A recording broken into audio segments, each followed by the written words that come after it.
இப்போ நானே பார்த்துருக்கேன். ஒரு மாசத்துக்கு மேலேயே நீங்க வந்து தாய்க்கோளோட குஞ்சுகள் எல்லாமே வெளிய விட்டுருக்கீங்க. உங்களுக்கு வந்து இந்த கழுகு பிரச்சனை, கீரி பிரச்சனை இந்த மாரிலாம் எதுவும் இல்லைங்களா?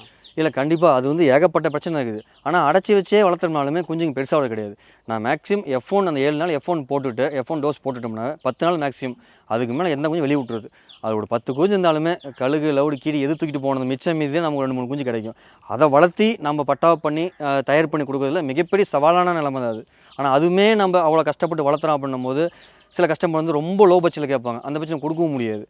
இந்த இது இது உண்மையா வளர்த்துறவங்களுக்கு அந்த சூழ்நிலை கஷ்டம் தெரியும். இந்த சேவல இவ்வளோ கஷ்டப்பட்டு வளர்த்தி குஞ்சு கொண்டாடுறாங்க அப்படின்னும்போது, அவங்களுக்கு அனுசரிச்சு கேட்டு வாங்கிக்கிறாங்க அது மாரி.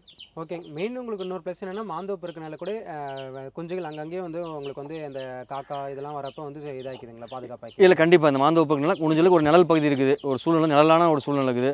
அந்த பக்கம் அந்த மாட்டு சாணம் ஒரு குப்பை தொட்டி இருக்குது. அதெல்லாம் நான் பறிச்சுக்கிட்டு, புழு கிழு தின்னுக்கிட்டு ஓரளவுக்கு சேஃப்டி ஆகிக்குது. ஒரு கழுகு, துளக்கிட்டு இருக்குது. இருந்தாலும் ஓரளவுக்கு தப்பிச்சுக்கலாம்.